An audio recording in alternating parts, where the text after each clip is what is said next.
हरे कृष्णा। आज चर्चा करेंगे 5वें अध्याय के 19 नंबर श्लोक की। ठीक है, पढ़ते हैं। इहैव तैर्जितः सर्गो येषां साम्ये स्थितं मनः निर्दोषं हि समं ब्रह्म तस्माद् ब्रह्मणि ते स्थितः। इहैव तैर्जितः सर्गो येषां साम्ये स्थितं मनः निर्दोषं हि समं ब्रह्म तस्माद् ब्रह्मणि ते स्थितः। ओके माता जी, प्लीज रिपीट आफ्टर मी। सुवेशा मदर। इहैव त्वर्जितः सर्गो येषां साम्ये स्थितं मनः निर्दोषं हि समं ब्रह्म तस्मात् ब्रह्मणि ते स्थितः। वेल डन, हरी बोल। ठीक है, अर्थ देखते हैं। शब्दार्थ बहुत सुंदर श्लोक है, बहुत सुंदर। इहैव तैर्जितः सर्गो। इह एव तैर्जितः सर्गो। इसको थोड़ा ब्रेक करना पड़ेगा। तो इह एव, इस जगत में या इस जीवन में, एव मतलब निश्चित ही, साधना करते हुए, तैर, तैर मतलब उनके द्वारा। क्या उनके द्वारा? जितः सर्गो, ये जगत जीत लिया जाता है। किनके द्वारा? जो पंडित है, जिसके बारे में प्रभुपाद जी, जिसके बारे में कल भगवान ने बताया था, पंडिता समदर्शन। तो उनके ही बारे में बताया जा रहा है कि इह एव, इस जगत में या इसी जीवन में, दो अर्थ हैं, इस जगत में और इसी जीवन में। निश्चित ही, एवं मतलब निश्चित, निश्चित ही, तैर, तैर मतलब पंडितों के द्वारा, जो वास्तविक पंडित है, जितः जीत लिया जाता है। क्या? सर्गो। सर्गो मतलब इस जगत को, और ऐसा कह सकते हैं जन्म मृत्यु के चक्कर को, इसी जीवन में पंडित लोग सर्गो मतलब जन्म मृत्यु को, चक्कर को पार कर जाते हैं, जीत लेते हैं। कौन भाई? ये शाम, अब क्वालिटी बता रहे हैं। ये शाम साम्य स्थितम मनः। ये शाम मतलब जिनके साम्य, सम, स्थितम मनः, जिनके मन सम में स्थित। सम मतलब परमात्मा सभी जीवों के प्रति सम है, इस भाव में उनका मन स्थित है। कोई कंप्लेन वाला भाव नहीं है भगवान के प्रति। इस भाव में वो स्थित हैं कि परमात्मा सबके प्रति सम है, उनमें कोई वैषम्यता का दोष नहीं। आप इसको पकड़ पा रहे हैं? खाली भगवान के इस गुण पे ही मन लगा देने से तैर्जिता सर्गो, पंडित लोग जन्म मृत्यु के चक्कर को इसी जीवन में पार कर जाएंगे। कितना इंपॉर्टेंट है ये। इसीलिए हम लोग पढ़ते हुए आ रहे हैं परमात्मा सम, परमात्मा सम। क्यों? क्योंकि जिस व्यक्ति ने, जिस पंडित ने भगवान के इस गुण पे स्थितम मनः, मन को स्थित कर लिया, वो इसी जीवन में, इह एव, एव निश्चित ही, इसी जन्म में, इसी जीवन में, तैर्जिता, जीत लेगा भैया। किसको जीत लेगा? सर्गो, जन्म मृत्यु के चक्कर को पार कर जाएगा। इतना सुंदर। फिर क्या होगा? निर्दोषम ही समम ब्रह्मा, वो निर्दोष ब्रह्म, जिसमें कोई दोष नहीं होता, जिसमें कोई प्रकृति के गुणों का प्रभाव नहीं होता, उसके समान हो जाते हैं। तस्माद ब्रह्मणि ते स्थितः, ऐसे ही लोग ब्रह्म में स्थित कहे जाते हैं। ये ब्रह्म क्या अर्थ है, सब टीका में आने वाला है। ठीक। तो ये बहुत ही इंपॉर्टेंट वर्स है, क्योंकि इसके द्वारा ही मालूम चलता है कि भगवान के समता वाले गुण पे ध्यान करके व्यक्ति इस जीते जी, इस जीवन में ही मुक्त हो जाता है और ब्रह्म में स्थित हो पाता है। अब ब्रह्म यहाँ पे क्या अर्थ है, तो टीका में देखेंगे हम लोग। ठीक, तो क्या समझ में आ गया? धारणा हुई श्लोक, श्लोक की धारणा ये है कि जिस व्यक्ति ने परमात्मा के इस गुण पे कि भगवान सम, परमात्मा सम है, उस पे ध्यान कर लिया, तो वो जीते जी ही मुक्त हो जाएगा और ब्रह्म में स्थित हो जाएगा। ठीक, ये कहा जाता है।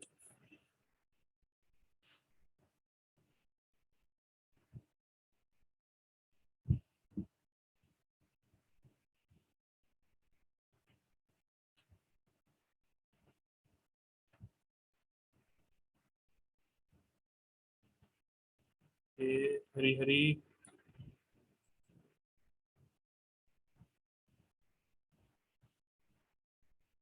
ठीक है, अनुवाद देखते हैं। जिनके मन एकत्व, एकत्व यानी मतलब सुख, सुख आए या दुख आए, हानि हो या लाभ हो, वो एक जैसे बने रहते हैं। तथा समता में से, समता मतलब कि परमात्मा सभी जीवों के प्रति सम है। ठीक। उन्होंने जन्म तथा मृत्यु के बंधनों को पहले ही जीत लिया। बहुत सुंदर। पहले ही जीत लिया, क्या क्या मतलब भाई?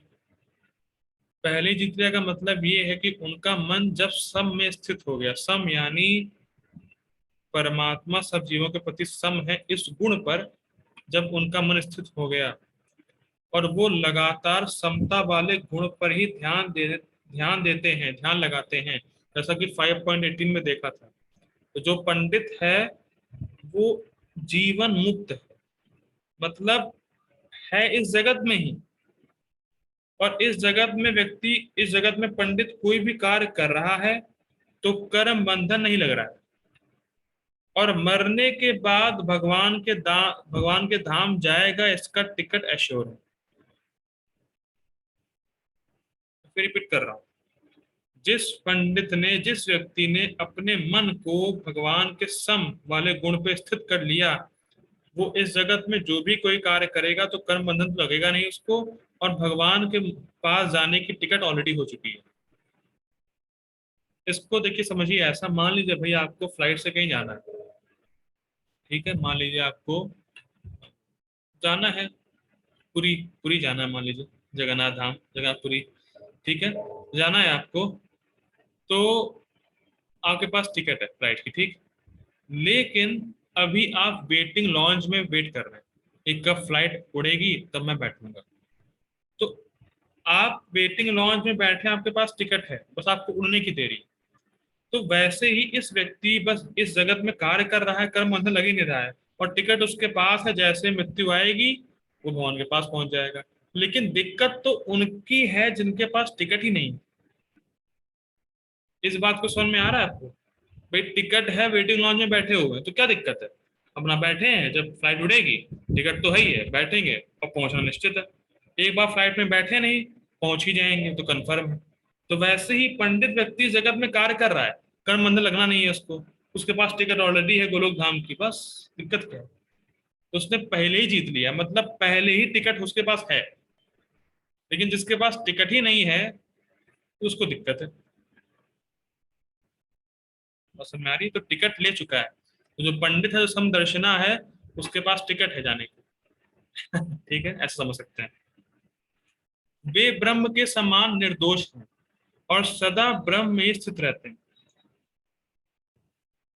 देखिए, निर्दोष का अर्थ समझिए, निर्दोष का अर्थ है कि प्रकृति के गुणों का दोष नहीं है उसके ऊपर।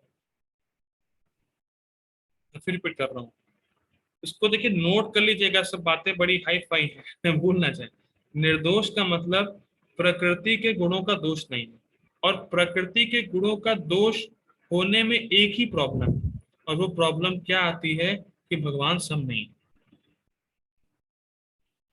जिस व्यक्ति के ऊपर प्रकृति के गुणों का दोष होगा तो सबसे पहली दिक्कत यही होती है कि भगवान सम नहीं है, भगवान विषम। तो यहाँ निर्दोष मतलब कि उस पर प्रकृति के गुणों का दोष नहीं है, वो ये समझ रहा है, वो ये जानता है कि भगवान तो सम है। और जिन पे प्रकृति के गुणों का दोष होता है, तो आप लोग सब जानते ही हैं कि कितने लोग भरे पड़े हैं ऐसा कहने वाले कि भगवान बहुत लोगों पे जाति कर रहे हैं, भगवान दुख दे रहे हैं, भगवान ये कर रहे हैं, भगवान वो कर रहे हैं। तो उन सब पे प्रकृति के गुणों का दोष है। लेकिन पंडित व्यक्ति वो निर्दोष है और सदा ही ब्रह्म में स्थित रहने वाला है। तो अब ये ब्रह्म क्या, ये शब्द की व्याख्या करेंगे बदले विद्याभूषण, देखते हैं टीका में। ठीक है, आगे पढ़ते हैं।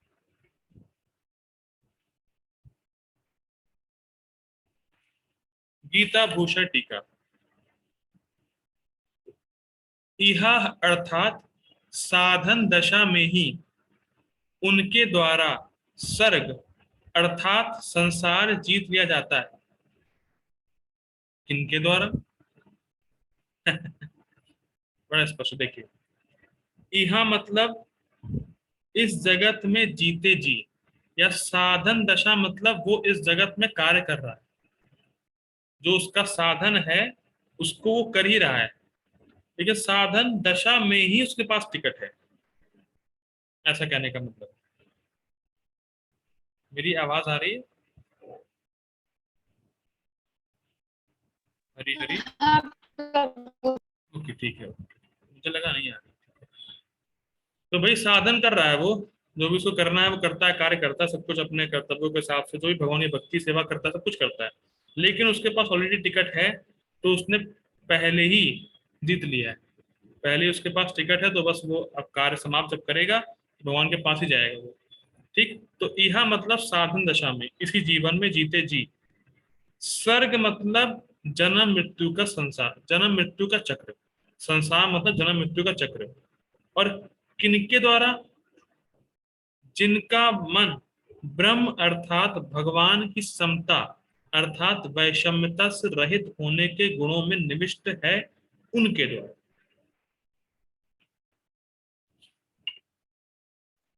ठीक है, ब्रह्म का अर्थ क्या ले रहे हैं यहाँ पे? ब्रह्म का अर्थ, ब्रह्म का अर्थ ले रहे हैं भगवान की समता का गुण, वैषम्य दोष से रहित गुण को यहाँ पे ब्रह्म कहा जाता है। ठीक, तो क्या हम लोगों ने देखा अभी तक? इहा मतलब इसी जीवन में जीते जी। सर्ग मतलब जन्म मृत्यु का चक्कर, उसको वो जीत लेते हैं। और कौन व्यक्ति ऐसा है, किनके द्वारा जीता जाता है ये? जिनका मन ब्रह्म, ब्रह्म मतलब भगवान के सम होने के गुण में जो स्थित रहता है, इसका मन, वो इस जगत में रहते हुए ही पहले ही उसने इस जगत को जीत लिया। या ऐसा कह सकते हैं कि जो विषमता आती भी है, दिखती है जो हमें विषमता, वो जीव के कर्म फल के अकॉर्डिंग होती है, उसका भगवान से कोई लेना देना नहीं।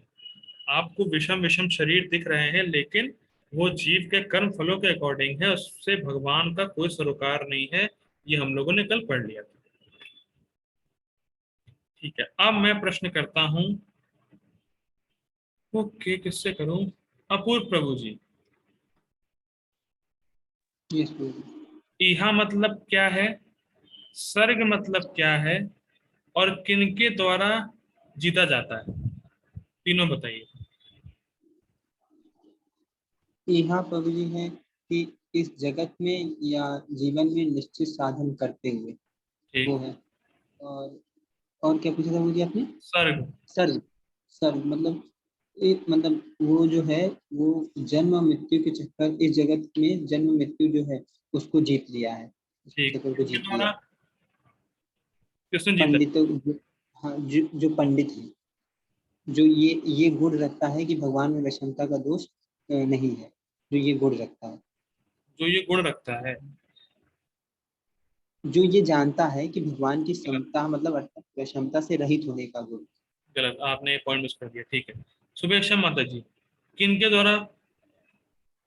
मुझे ये प्रभु भी जी, जो निर्दोष है, हम्म, जी। प्रभु जी, जो निर्दोष है यानी कि उनमें प्रकृति के जो 3 गुण हैं उनका दोष नहीं है, और वो ये समझते हैं कि भगवान में वैषम्यता का दोष नहीं है। ओके, आपने पॉइंट मिस कर दिया। यहाँ पे क्या लिखा हुआ है? तो ये जिनका मन ब्रह्म में है वही तो हाँ, ना। मन जिनका उस गुण में स्थित है, यही तो पॉइंट है ना। जानना अलग बात है, उनका मन ही भगवान, उनका मन ही इस गुण में स्थित है। बहुत अंतर है दोनों में। एक एक चीज जान लेना और एक चीज उसी पे फोकस होना है, थोड़ा अंतर आता है। तो किनके द्वारा? जिनका मन सदैव, ऑलवेज उस ब्रह्म में स्थित है, मतलब भगवान की समता वाले गुण में निविष्ट है। निविष्ट मतलब लगातार उसी में जा रहा है। ठीक, तो मतलब जिनका मन स्थित है। ठीक है ना, इसलिए मैंने पूछ लिया। ठीक है, आगे पढ़ते हैं। अब कोई प्रश्न कर रहा है, ऐसा क्यों कहते हो कि ब्रह्म सबके प्रति सम है? ब्रह्म मतलब भगवान, इस केस में भगवान ले रहे हैं। तो प्रश्न पूछा गया, तो ऐसा ये पूछा जा रहा है कि ऐसा क्यों कह रहे हैं आप कि भगवान सबके प्रति सम है? तो इस पर कहते हैं निर्दोषम ही, क्योंकि ब्रह्म राग और द्वेष से शून्य है। बात समझ में आई? अच्छा पहले तो मुझे ये बताइए, राग और द्वेष क्या होता है? कौन बताएगा? जी प्रभु जी बताइए, राग और द्वेष क्या होता है? ये जो राग वो कि जो हमें इंद्र तृप्ति में अच्छा लगे वो हमारे लिए राग राग है, और जो हमारी इंद्र तृप्ति ना कराए वो उससे हम द्वेष करेंगे तो वो द्वेष है।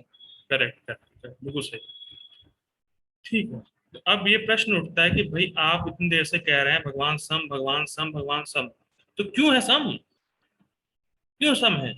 तो इस पर ये कह रहे हैं कि उनमें कोई दोष नहीं है, निर्दोषम ही, उनमें कोई दोष नहीं। निर्दोष का अर्थ क्या ले रहे हैं, देखिए ध्यान से। निर्दोष का अर्थ एक हम लोगों ने देखा है कि जिसमें प्रकृति के गुणों का दोष ना हो। ठीक, अब टीका में ले रहा है निर्दोष, भगवान निर्दोष क्या है? भगवान में अगर निर्दोष का देखा जाए तो उसमें कह रहे हैं कि भगवान राग और द्वेष से शून्य है। देखिए एक ही वर्ड के बहुत सारे मतलब होंगे, इसीलिए आपने लिख लीजिए इसको। यहाँ पे निर्दोष ले रहे हैं कि जो भगवान है वो निर्दोष है। निर्दोष का कहने का अर्थ है कि भगवान में कोई राग और द्वेष नहीं है किसी के प्रति भी। जैसे इसमें अच्छा उदाहरण इसका ये है, जैसे चंद्रमा है, मून। तो मून अपनी किरणें उसको भी देता है जो जानवरों को पालता है, और वही मून अपनी सेम किरणें उसको भी देता है जो जानवर काटता है। कोई भेदभाव नहीं है कि भाई जो जानवर पाल रहा है मून उसको किरणें दे, और जो जानवर को मार रहा है उसको ना दे। तो जैसे मून सब पे अपनी किरणें दे रहा है, कोई भेदभाव नहीं कर रहा, तो उसी प्रकार से भगवान में कोई राग और द्वेष नहीं है, मतलब भगवान निर्दोष है।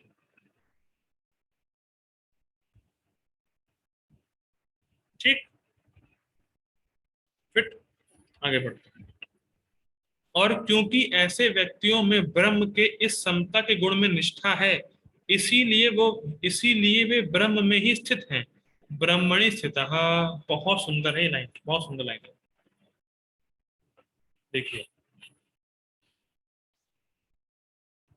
ऐसे व्यक्ति मतलब पंडित, तो है तो वो इस जगत में, व्यक्ति तो इसी जगत में, लेकिन इस जगत में रहते हुए भी ब्रह्म में स्थित है। इस उसका मतलब समझिए, बहुत सुंदर अर्थ है। क्या मतलब है इसका? भाई कौन लोग स्थित हैं? जो जो व्यक्ति ब्रह्म के या भगवान के समता के गुण में अपना मन निविष्ट कराया हुआ है। या एक तरीके से ये कह सकते हैं, जो व्यक्ति इस जगत में भगवान के समता वाले गुण को हर तरफ देख रहा है,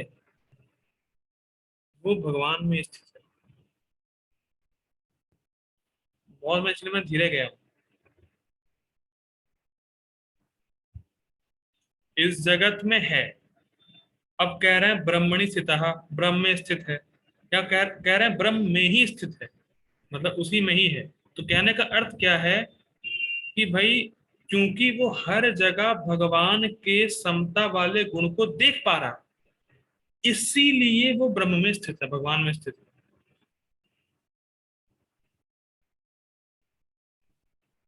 अरे भाई, इसको समझिए ऐसे थोड़ा सा समझिए भाई, जैसे भगवान कहते हैं मन मना भव मद भक्तु।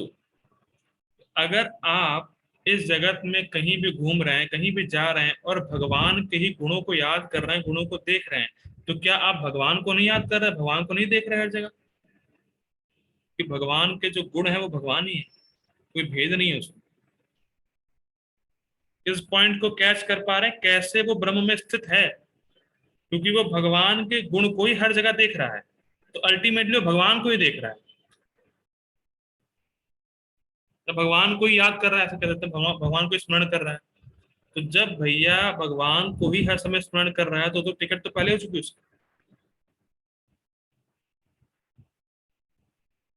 ये कहने का अर्थ है, बहुत सुंदर अर्थ लिया है इसका, कि वो हर तरफ भगवान के समता वाले गुण को देख रहा है इस जगत में, तो इसीलिए वो ब्रह्म में स्थित है, भगवान में स्थित है।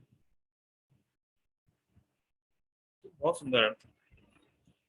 और देखिए, इस पे एक और बात भी हो सकती है जो आउट ऑफ ट्रैक है, वो ये है कि मान लीजिए कोई व्यक्ति दुख प्राप्त कर रहा है, तो इसका मतलब ये नहीं अरे उसका कर्म फल है यार, भोगने तो उसको। देखो कोई व्यक्ति दुख प्राप्त कर रहा है तो जो भक्त होते हैं वो कठोर नहीं होते कि बस वो ये अरे दुख प्राप्त कर रहा है, कर्म फल है इसका। जैसे मान लीजिए किसी को बुखार हो गया, आपके पास दवाई है, अरे क्यों दे यार, बुखार है, कर्म फल भोग रहा है, अपना भोगने दो। ये नहीं होता।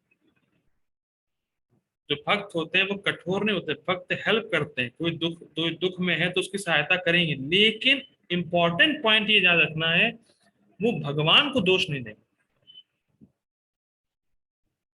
जहां पे ये नहीं कहा जा रहा है कि सब सब जीवों को कर्म फल से कुछ भी जो दुख प्राप्त हो रहा है तो उसमें कुछ हेल्प ही ना करो। अगर आप किसी के दुख को कम कर सकते हैं तो बहुत अच्छी बात है, भगवान से प्रसन्न होते हैं।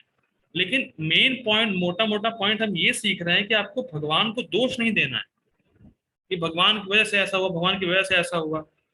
ये ये मेंटेलिटी नहीं आनी चाहिए। इसके लिए इसमें ये नहीं कहा जा रहा है आपको कठोर बन जाना है कि किसी की हेल्प ही नहीं करेंगे, सब अपने कर्मफल भोग रहे हैं, मुझसे क्या लेना देना उसका, ये वो। ये नहीं कहा जा रहा है। सिंपल बात ये कही जा रही है कि आपको भगवान को दोष नहीं देना। और जो भक्त होते हैं भगवान को दोष देते भी नहीं, क्योंकि वो समता के गुण को हर जगह देख पा रहे हैं भगवान के।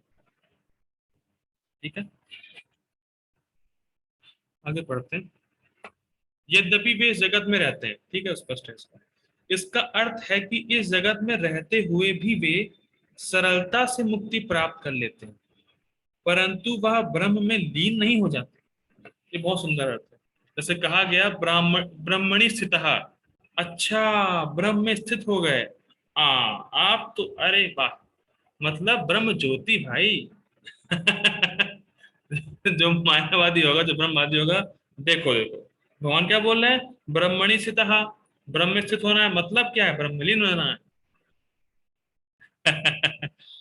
यहाँ पे पॉइंट कहा जा रहा है कि ब्रह्म में लीन नहीं होने वाला कॉन्सेप्ट है यहाँ पे। मतलब ब्रह्म में स्थित होने का मतलब ये है कि वो भगवान के गुणों का दर्शन हर जगह कर रहा है।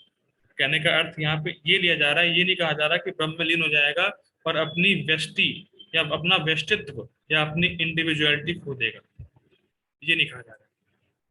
ठीक है, तो अगर आप किसी इन पर्सनिस्ट से मिले और वो आपको एक श्लोक कोट करे, देखो भाई ब्रह्मणि स्थिता लिखा हुआ है, ब्रह्म में स्थित होना है, तो आपको उसको समझाना है, देखो भाई इसका अर्थ ये नहीं है, इसका अर्थ ये है कि जो भगवान के समता वाला गुण है उसको वो हर जगह देख रहा है और इसीलिए वो भगवान में स्थित है, या भगवान के गुणों का स्मरण कर रहा है। ठीक है, तो ब्रह्म में लीन होने वाला कॉन्सेप्ट है ही नहीं बिल्कुल।